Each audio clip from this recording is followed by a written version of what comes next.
Ladies and gentlemen, welcome to the 12th District. This is Kerry Condata for NCW Life TV. It is another beautiful day or beautiful week here in the Wenatchee Valley. Things staying very warm. Unfortunately, a few fires, but nothing major so far. We hope that continues.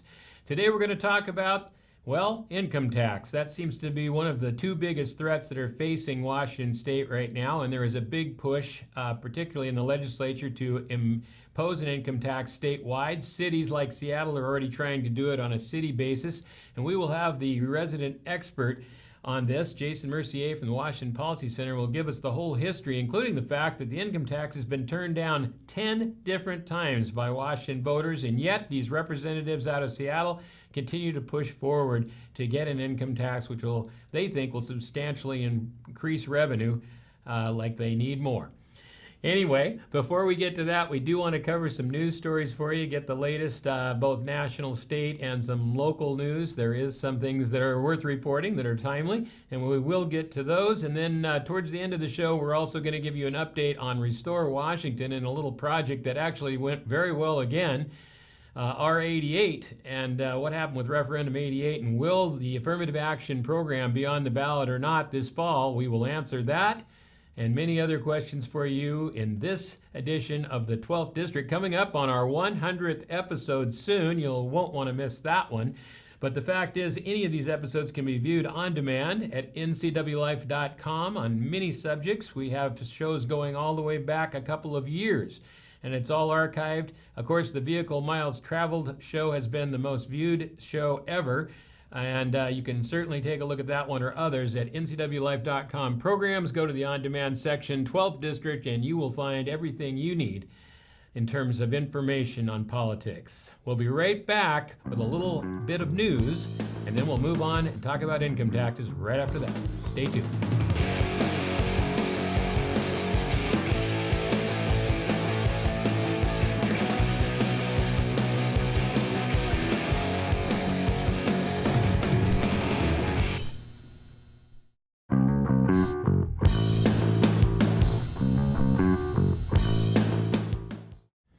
All right, welcome back to the 12th District. We'll get into the details on the income tax or threat of an income tax in Washington State with one of the great experts in the state in the next segment. But first, we need to catch up a little bit on some news. In the national news, it looks like our local cherry growers will get some relief considering that the Chinese situation has not changed at this point. Now, China and the U.S. are negotiating this week, probably into next week, and we hope this is resolved, but until then, there will be some relief for cherry growers in this area, and that's good news. Better news would be that we get to some conclusion on this, which I think will happen soon. All right, the House of Representatives voted for a $15 minimum wage. That's right, they passed a $15 national minimum wage out of the House of Representatives, which you probably already heard. The Senate will probably not take that up for very good reason. But the interesting story behind the story is that the government agency that basically looks at these issues and does some predictions said that would cost upwards of 4 million jobs in the first year alone. I don't understand why people don't get basic economics, supply and demand. If you're going to raise the price of something by double, I can guarantee you we're not going to see more of it. All right, and the House also voted on a measure to restrict robocalls on telephones. I don't have exact details for you now. It was just done. We'll look into it later, but we just hope, I think all of us hope, that it works. I'm a little tired of all that stuff myself. I don't appreciate those calls any more than you do. All right, back to the state. Well, not so good news for Boeing. A real concern right now. Boeing says that if the airplane, the 737 MAX, does not return to the skies by October, they may have to shut down production entirely at the Renton plant. Now, that's a serious situation because not only is that 10,000 jobs that would be temporarily laid off, we hope temporarily laid off while things are fixed, but it also trickles down to all the suppliers across the state that Boeing uses and others. This is a major problem not only for Boeing and its suppliers, but also for the state's revenue.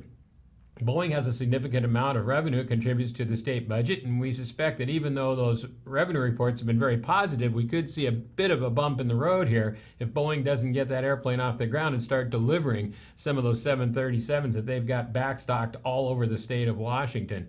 That is a terrific concern. And last but not least, airlines are reporting significant losses because of the grounding of the 737 MAX. Some have even had to buy used airplanes to fill the hole. All right, the story behind the story, one you may or may not have seen. Washington's graduation rate is still tragically below the nation's. As a matter of fact, we're rated 44th in the nation, 44th worst for graduation rate. But what's really bad is when you look underneath the hood, the reporting may be worse than that because the major districts, including Seattle, Bellevue, Renton, and Puyallup, aren't even reporting. And one of the folks over at Cairo did an investigation on this and says that number could be considerably worse. It could be better, but the odds are that it's considerably worse. So with all the money we've poured into education over the past 4 or 5 years, our graduation rate is not getting better. All right, well, we're talking about software and software issues. You think in this state with Microsoft we would not have any problems, but the cannabis group, the cannabis growers, cannabis retailers here in Washington State have gone for almost 2.5 years without a functional software system. It was changed about 2.5 years ago. A contract was changed to a different company and it has never performed correctly 2.5 years later. Now you've heard so many stories like this about state agencies and their software programs. There's several right now that are not working properly for years. It is amazing that Washington State, with Microsoft and others, can't get their act together on software, and it's certainly hurting the cannabis industry, the growers, producers, and probably also creating some potential leaks in the system, which is what it was designed to stop. The primary election. Couple of changes in this primary election. There will be same-day voter registration. This was voted in the last sessions, now in progress. It means you can register to vote right up till 8 p.m. on August 6th for the primary at least. That will not be quite the same for the final event in November. But for now, that's the case. There is no way to verify those voters or check their status, and that is exactly what I think the proponents want to happen. It is probably very problematic, especially when you add it to a new voting system called VoteWA, a new software system that is supposed to prevent voter fraud. The fact is, in tests, it has had significant problems. So between same-day registration and VoteWA, what could go wrong? All right, last but not least, some good news, and I'll cover it a little bit further at the end of the show, but it looks like R88, Referendum 88, is going to hit the ballot this fall. This is a story we've been covering where an initiative 1000 was put to the legislature to bring back affirmative action. 20 years ago, an initiative was passed to get rid of affirmative action, and now Initiative 1000 brought it back to the legislature. They could have put it up for a vote. Instead, they passed it. So affirmative action comes into play. Well, not so fast. Referendum 88 says we want to vote. And they turned in 176,000 signatures with the help of our local group, Restore Washington, headed by Mike McKee. Was a big player in that. And R88 has, it looks like, they still have to count, but it looks like it will make the ballot and you will get an opportunity to vote on this ancient policy of affirmative action. Needless to say, the governor is not real happy about this. And there you have it. Speaking of the local primary, I just want to remind you one more time, there are significant tax issues on this primary. If you don't vote, there's a chance your taxes in this area, particularly sales taxes, are going to go up. And that can happen in an off-year election. So I hope you will take a very close look and make sure you vote. August 6th is the last date for that. Well, that's it for national, state, and local. Now, the big kahuna, we're going to come back and talk with Jason Mercier from the Washington Policy Center about what's really going on and what are the odds or the threat assessment on an income tax in Washington State. That coming up right after this. This is the 12th District.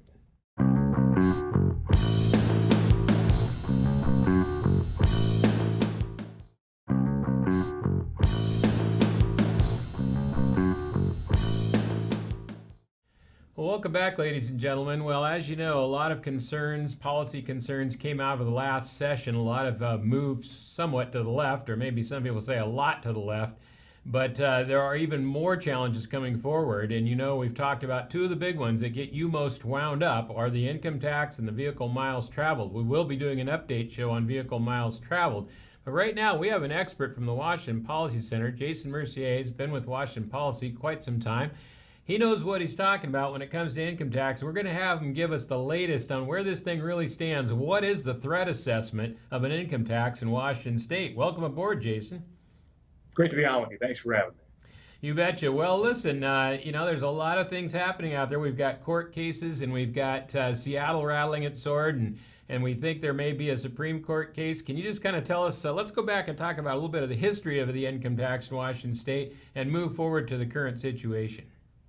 Yeah, so you asked what is the threat assessment for an income tax in the state of Washington? And if we had had this conversation a few weeks ago, I would have given you a very different answer. So we've kind of been in a Cold War status with the income tax advocates for the past couple of decades. And that has now moved to an active, hot battlefront, foremost in the courts and may be coming to the legislature next session. But the background on this, back in the Great Depression, the voters actually passed a ballot measure creating an income tax in 1932. But it was challenged as being unconstitutional, and the Supreme Court looked at it and said, income is property. We have very strict restrictions on property in our Constitution. It has to be uniform, no more than 1% of its value. So basically what that means is an income tax has not been prohibited, but a graduated income tax, so it's been unconstitutional.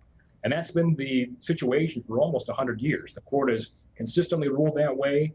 After that, the legislature attempted to change that court ruling. They sent the voters 6 constitutional amendments asking Washingtonians, would you allow a graduated income tax? And we very politely and loudly said, no, we do not want an income tax. Stop asking us. All in all, we have rejected income tax 10 times at the ballot since that original court ruling. But that is not stopping this effort. They have gotten creative. They've decided that, the voters aren't cooperating. But maybe we would find a more sympathetic audience in the judiciary. Let's see if we can get 5 justices to do something that 7 million Washingtonians won't, and open that door to a graduated income tax. And that kind of moves us up to what we saw the city of Seattle do in 2017, resulting in a very surprising appellate court ruling just in the past few weeks. Now, Seattle was trying to introduce their own. Of course, they always like to incubate all these things in Seattle and then spread them statewide. Tell us a little bit about their first proposal and how the court changed that. Yeah, so what Seattle did in 2017 is they willfully and knowingly violated that court ruling and state law.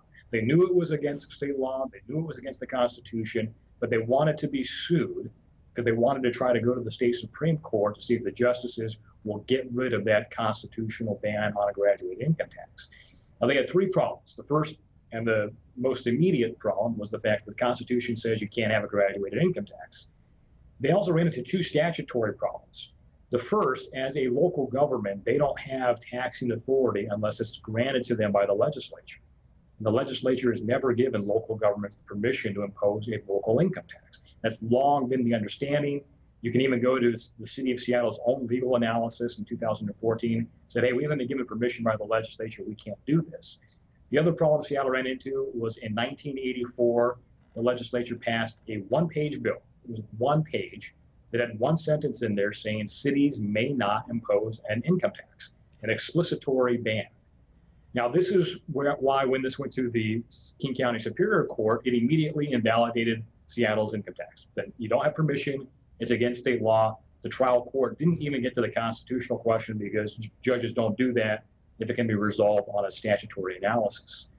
Now we go to the Court of Appeals, and we got a ruling a couple of weeks ago, and the court did one thing everybody thought they would do. They said that Seattle-specific graduated tax was unconstitutional because it violated that constitutional interpretation of income. But then the court went totally sideways and surprised everybody by not only saying that the 1984 law, the explicit ban on an income tax that the legislature passed, they said that was unconstitutional, that it violated the single subject requirement, even though this was only a 1-page bill. Then they did something else to basically open the door for any local government now to impose an income tax. And they said that, if income is property, and we know the legislature has given cities permission to tax property, we're going to go ahead and allow every city to do this at a flat income tax.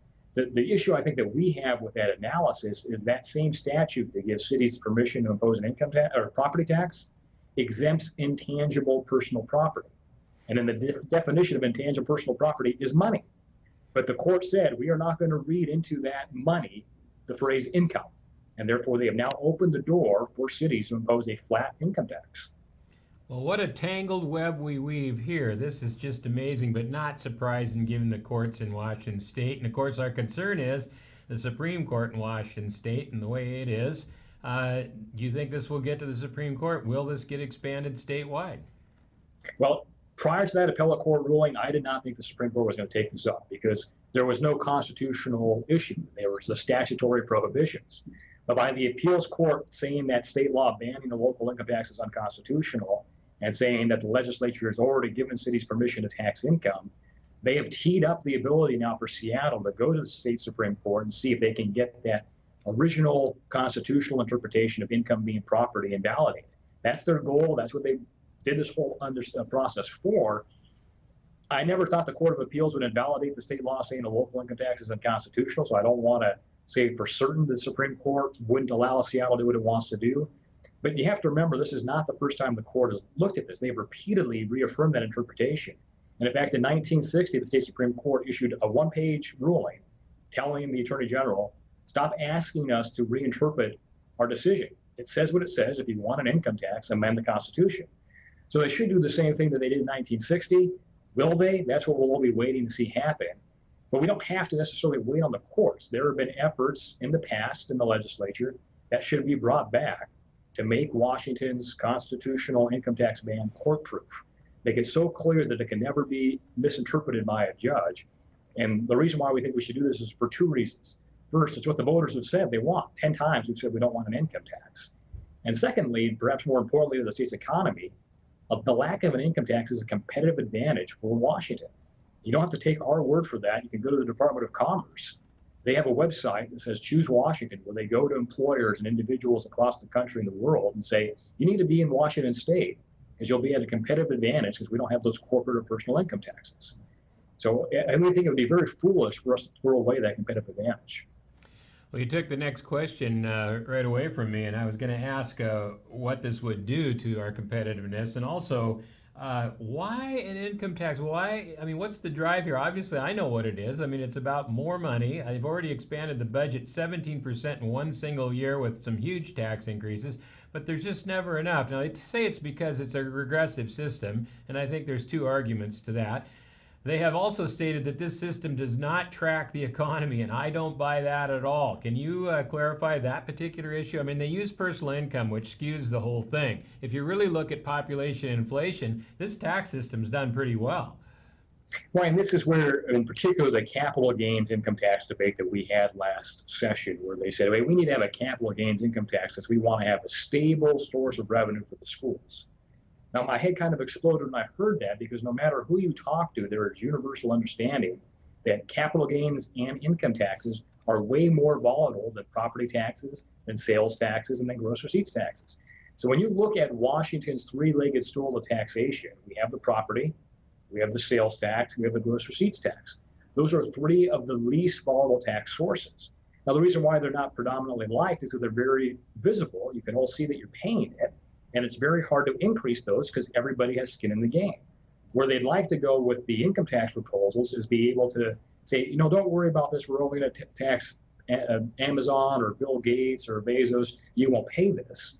The challenge with that is raise your hand if you're paying a 1% federal income tax. That's what we were all promised when it was passed in 1913, and it was only going to apply to the millionaires.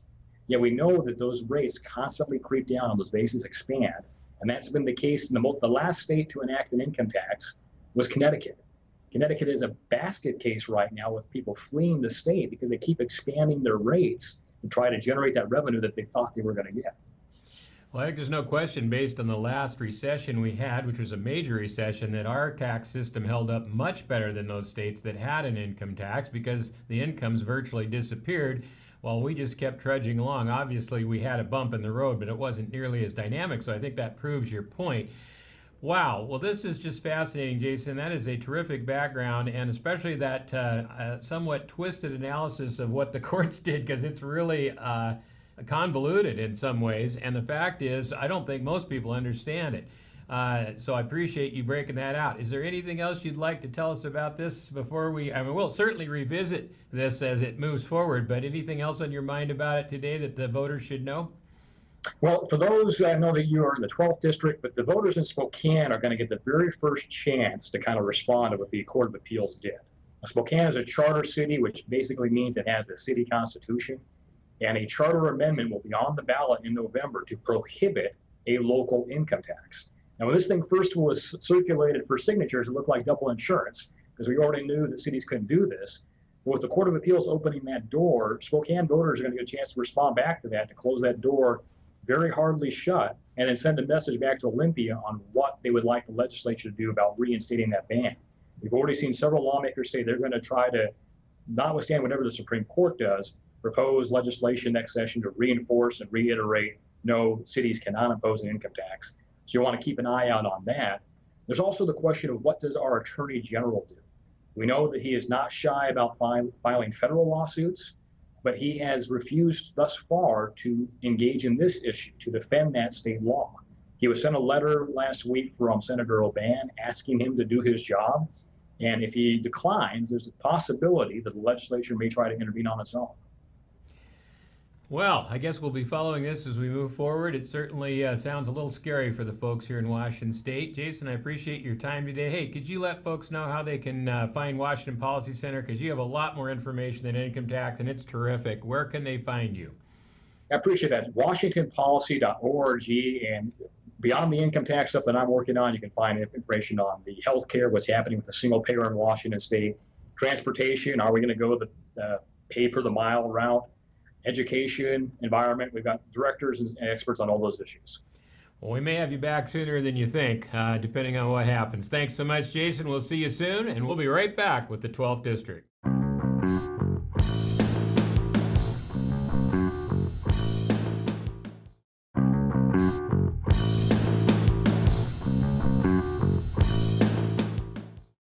All right, welcome back. Well, that about wraps the show for today. I hope you found that as interesting as I did. I have had a hard time deciphering those court issues, and I think Jason Mercier laid it out very well. And when he's concerned, I'm concerned because he is the foremost expert in this area. It looks like an income tax is possible in Washington State. It's going to take all of us to make sure that doesn't happen. It's, as he said, it's been voted on 10 times. Why is it that our representatives don't represent us? I guess sometimes we have to take matters into our own hands, and that's what our local friend Mike McKee's done with Restore Washington. Now almost 12,000 members on Restore Washington. It's on Facebook, and that group is absolutely determined to assess these threats and take them on head on through the initiative and referendum process, and we wish them luck. First of all, the original 1648 did not make it on the ballot, but would have been overturned anyway. Like most of these initiatives that try to manipulate taxes or change the tax structure, it just can't happen because of the Constitution. So what we basically have to do is find initiatives that do fly, that people can get behind, and I think that's what's coming down the pipe. We're glad that R88 made it on the ballot. You'll get to vote on affirmative action. I think that's terrific, and hopefully you'll get to vote on other things that mean so much to you without the legislature just ramming it down our throat.